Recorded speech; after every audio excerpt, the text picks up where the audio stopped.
সেদিন রাতে স্যারের সাথে আবার চূড়ান্ত কথা হয়। রাতের আনুমানিক 12:30 থেকে 2টা 2:30 পর্যন্ত প্রায় 2 ঘন্টা স্যারের সাথে নাইট ভাইয়ার আমার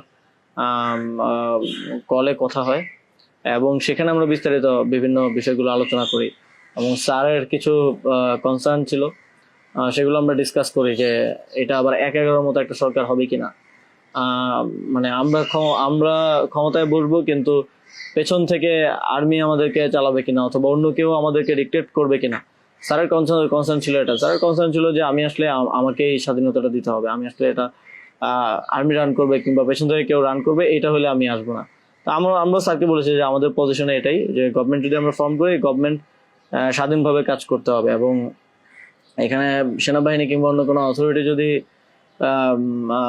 হস্তক্ষেপ করতে চায়, সেক্ষেত্রে আমরা মাঠ থেকে সেটাকে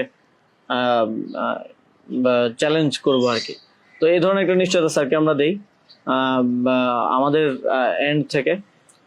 তারপর এক ধরনের কথা হয় যে উপদেষ্টা পরিষদ কেমন হবে।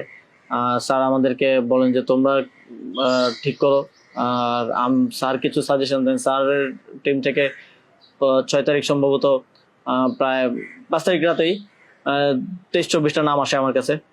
তো ওই নামগুলোর সাথে আমরা যে নামগুলো ঠিক করি প্রায় কমন ছিল অনেকগুলো।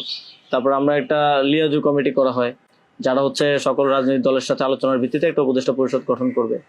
তো ওই লিয়াজু কমিটির আহ্বায়ক ছিল মাহফুজ ভাই।